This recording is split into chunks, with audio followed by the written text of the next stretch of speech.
Bardhaman university third সেমিস্টারের বাংলা ব্যাকরণের suggestion. তোমাদের সামনেই বাংলা পরীক্ষা, তাই এই সাজেশনটা অবশ্যই একবার দেখে নাও। তোমাদের আগের যে বাংলা পরীক্ষাটা হলো সেখানে আমি যে সাজেশন দিয়েছি তোমাদের সেখান থেকে কিন্তু বড় প্রশ্ন 5 নম্বরের এবং 10 নম্বরের 100% কমন চলে এসেছিলো। একটাও প্রশ্ন বাদ নাই। তোমরা বলতে পারবে না যে স্যার এই প্রশ্নটা আসেনি। 5 নম্বরে যা চেয়েছিল সবকটাই এসেছে, 10 নম্বরের সবকটাই এসেছে। তাই তোমাদের সেকেন্ড ইয়ারেও দেখেছো, সেকেন্ড সেমিস্টারেও দেখেছো, ফার্স্ট সেমিস্টারেও দেখেছো, সব কমন চলে এসছে বাংলা এবং ফিলোসফি। আশা করছি ব্যাকরণেরটাও সব চলে আসবে, তাই দেখো। এবং তোমাদের কাছে আমার একটা রিকোয়েস্ট বলতে পারো, কারণ তোমরা অনেকেই হাজার হাজার ছেলে ভিডিওটা দেখছো কিন্তু সাবস্ক্রাইব করছো 5টা 10টা এরকম। এইটা করো না, অকৃতজ্ঞের কাজ করো না। আমি তোমাদের জন্য পরিশ্রম করে করছি ভিডিওটা, তাই তোমরা যেন ভিডিওটা সাবস্ক্রাইব করো, একটা লাইক করো এবং যে কোনো একটা কমেন্ট করো।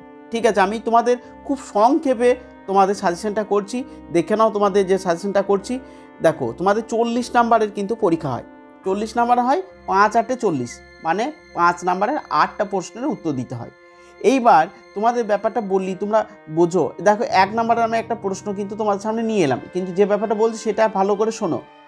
তোমাদের এইভাবে প্রশ্ন আসতে পারে, ডাইরেক্ট বড় প্রশ্ন রূপে আসতে পারে, অথবা কীরকমভাবে আসতে পারে, অথবা তোমাদের আসতে পারে সন্ধি করো 5টা, সমাস করো 5টা, কারক করো 5টা, এইরকমভাবে তোমাদের কিন্তু আসতে পারে। তা তোমরা এই বড় প্রশ্ন দেখে রাখো, আমি বেশি কিন্তু দিইনি। এই কটার মধ্যে আমি আশা করছি ভগবানের নাম স্মরণ করো, দেখো সবগুলোই চলে আসবে। আগের 3টে সেমিস্টারের যেমন তোমাদের সব কমন চলে এসছে, এটাও সব চলে আসবে। তাই প্রশ্নগুলো লিখে নাও, খাতা কলম বার করে। 1 নাম্বার, সর্বনাম কাকে বলে? সর্বনাম কয় প্রকার ও কী কী?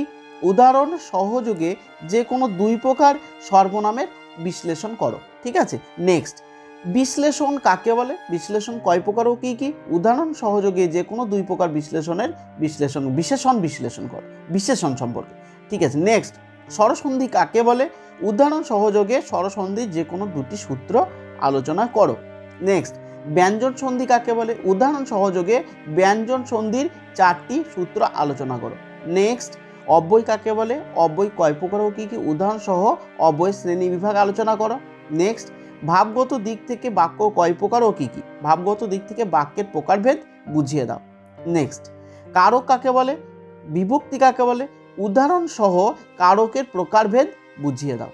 নেক্সট, সমাস কাকে বলে? সমাস কয় প্রকার ও কী কী? উদাহরণ সহযোগে যে কোনো 2 প্রকার সমাসের বিশ্লেষণ করো। নেক্সট, বচন কাকে বলে? উদাহরণ সহযোগে কর্তৃবাচ্য কর্মবাচ্যের উদাহরণ সহ বুঝিয়ে দাও। দেখো তোমাদের এই সাজেশন আমি খুব অল্পের মধ্যে করেছি, যেমন তোমাদের আগের বাংলাটাই খুব অল্পের মধ্যে করেছিলাম। অনেকে আমাকে কমেন্টে জানিয়েছিলে, স্যার এই 3টের মধ্যে কি দুটো আসে? স্যার এই 7টা সাজেশন দিয়েছেন, এর মধ্যে 4টে চলে আসবে, কি করে হয়? আমাকে জিজ্ঞাসা করেছিল তোমরা কি করে হয়, কিন্তু আমি বলেছিলাম তোমরা ঈশ্বরকে স্মরণ করো, চলে আসবে। তা চলে এসেছে কিন্তু এটাও। তাই তোমাদের 11টা মাত্র দিয়েছি, এখান থেকেই তোমাদের ওই 40 নাম্বার চলে আসবে, বিশ্বাস করো। দেখো তারপরে দেখো 10 নাম্বারটা, বিশেষ্য কাকে বলে? উদাহরণ সহযোগে যে কোনো 2 প্রকার বিশেষ্য বিশ্লেষণ করো। নেক্সট, গঠনগত দিক থেকে বাক্য কয় প্রকার ও কী কী? উদাহরণ সহযোগে বাক্যের সম্পর্কে আলোচনা করো। তাহলে দেখো এই ছিল তোমাদের বাংলা ব্যাকরণের সাজেশন। তোমরা অবশ্যই এইগুলি দেখো। যদি কোনো রকমের অসুবিধা হয় আমাকে কমেন্টে জানাও। তার আগে আরেকবার বলবো, তোমরা ব্যাকরণগুলো আরেকবার ঝালিয়ে নাও। কারক কীভাবে নির্ণয় করতে হয়, সমাস কিভাবে নির্ণয় করতে হয়, সন্ধি কিভাবে নির্ণয় করতে হয়, বাক্য পরিবর্তন, একটা বাক্য থেকে আর একটা বাক্য কিভাবে পরিবর্তন করতে হয়। তাই বলছি উদাহরণগুলো একবার ভালো করে চোখ বুলিয়ে নাও, আর এই নোটসগুলো ব্যবস্থা করে জোগাড় করো, এই নোটসগুলো ভালো করে তৈরি করো। এইগুলোর মধ্যেই পরীক্ষায় আসবে। পরীক্ষা দিয়ে এসে যেন তোমরা একবার জানিও স্যার কমন এসেছিল। এবং চ্যানেলটিকে অবশ্যই সাবস্ক্রাইব করো, একটা লাইক করো, একটা কমেন্ট করো। সবাই ভালো থাকো, তোমাদের পরীক্ষা খুব সুন্দর হোক। সকলকে ধন্যবাদ।